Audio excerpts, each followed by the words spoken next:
d'un rapprochement de la machine vers l'humain et d'un rapprochement de l'humain vers la machine. Si on estime qu'il y a un rapprochement de la machine vers l'humain, est-ce que la machine a un genre? Bon.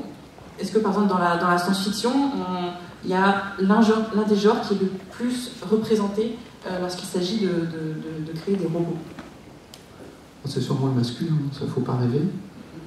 C'est comme nous, c'est-à-dire que les progrès restent à faire. Même le mot androïde, andro c'est homme, mais ça qualifiait, c'était un masculin neutre, comme dirait l'Académie française.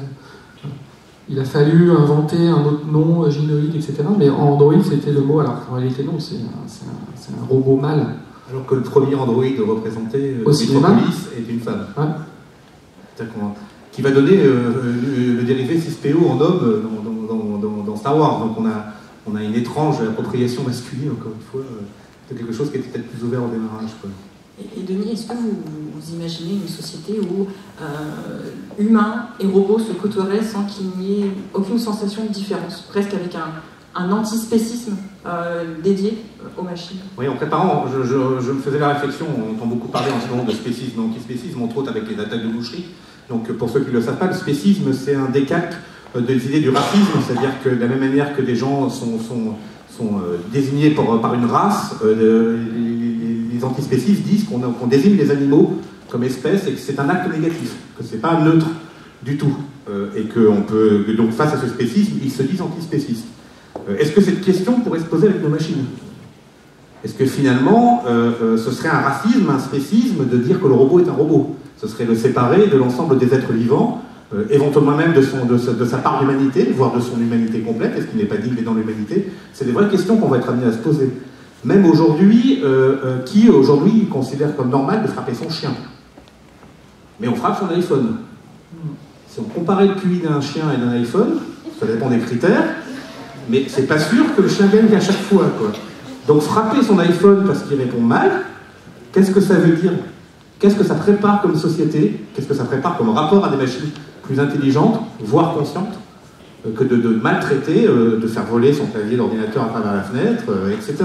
C'est des vraies questions qu'on doit commencer à se poser aujourd'hui, parce qu'on est en train de préparer le racisme de demain aujourd'hui, en n'ayant aucun questionnement sur l'usage qu'on fait de nos outils savants.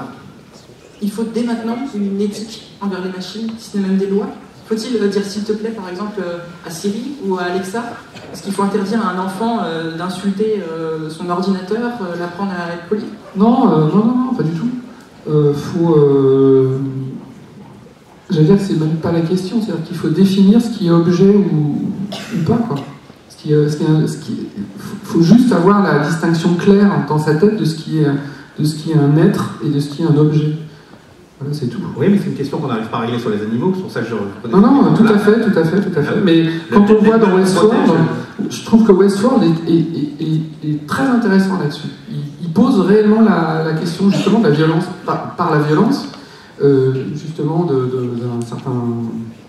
certains personnages qui sont montrés comme négatifs parce qu'ils tuent des robots, justement. Ces robots ont peut-être atteint la conscience, on n'en est pas sûr, un état de conscience qui ont fait des êtres, justement, mais on n'en est pas sûr. Et ce qui est intéressant, je trouve, c'est de montrer un personnage qui est montré comme un psychopathe, vraiment un fou, quoi, qui finalement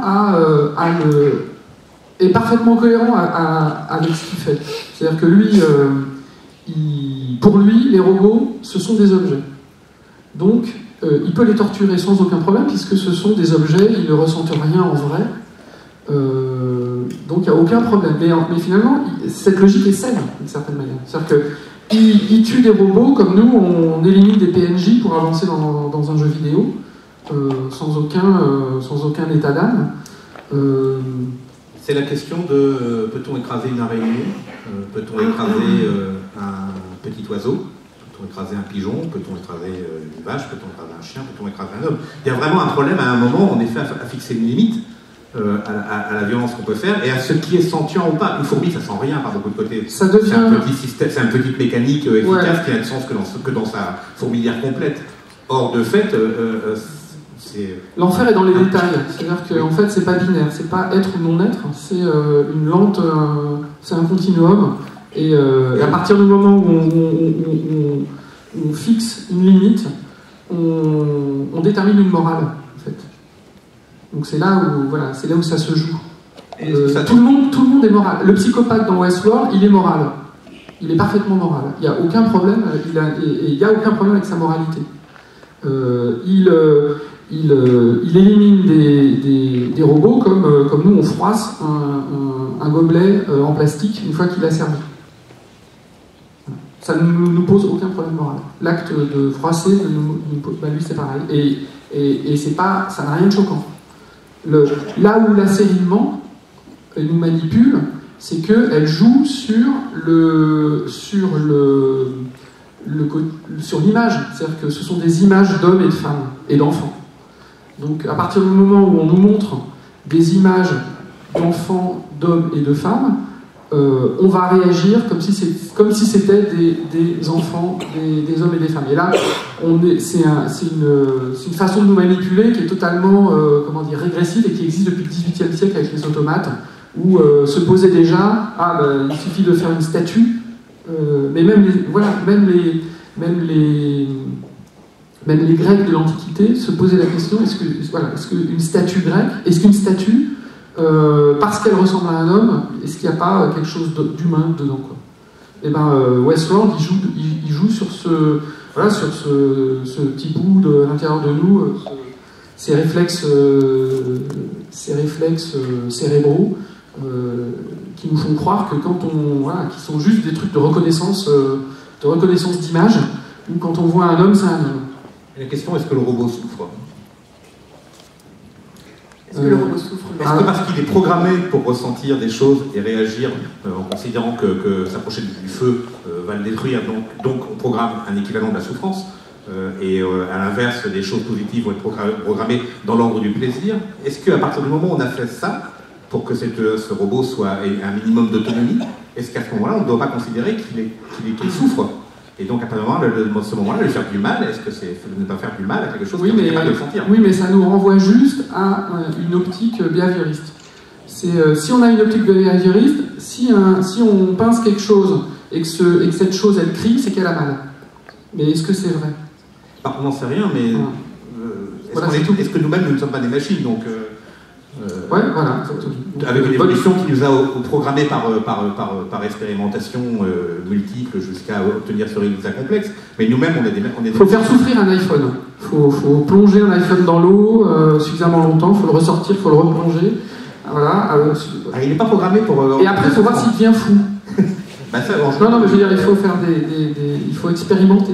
Il y a un épisode de Star Trek Voyager, justement, toujours avec ce docteur, où il est pris dans une boucle. Ne le faites pas. Hein. Il est pris dans une boucle logique, parce qu'en fait, il doit choisir, il ne peut pas sauver 2 membres d'équipage, et il fait un choix, et il s'aperçoit après qu'il a fait un choix parce qu'il y en a un qu'il préfère. Parce que c'est celui qu'il a vu le plus souvent, en infirmerie, etc. Il s'est attaché, malgré le fait qu'il soit un programme, et c'est en contradiction avec sa mission de docteur, qui est de surtout pas faire ça. Et alors, il rentre dans une boucle logique, et on s'aperçoit qu'il est en train de devenir fou. Et alors l'équipage se trouve face à un dilemme, parce qu'en fait il commence à avoir une vraie personnalité, quand même, ce docteur. Est-ce qu'ils doivent le reprogrammer, ce qui revient à charcuter son cerveau, ou est-ce qu'ils doivent le soigner? Et le capitaine veut le reprogrammer, ils le font, ça rate, enfin c'est... Et à la fin, l'épisode se termine de manière très étrange, on voit ce docteur holographique qui est dans une sale période de sa vie, et avec des membres de l'équipage qui le veillent, qui discutent avec lui, pour essayer de le corriger, pour l'aider comme un humain on l'aiderait, c'est-à-dire en l'accompagnant, en l'aidant à passer au-delà de cette étape. Et j'avais trouvé que cet épisode était assez fort sur la question de... Ça aurait été tellement plus facile de reprogrammer, il suffit de retirer ce qui est gênant dans cette boucle logique. Mais lui-même dit, mais vous allez me changer totalement ma manière de fonctionner, donc ça revient à me charcuter le cerveau, quoi. Et c'est des vraies questions, hein. On va arriver... on n'y est pas encore, mais même avant l'IA, on est déjà sur des questions en effet du type animal, quoi. On joue avec le cerveau de son chien, quoi. Ça peut amener à poser des questions, hein. C'est pas des actes légers qu'on fait aujourd'hui sur les machines, quoi.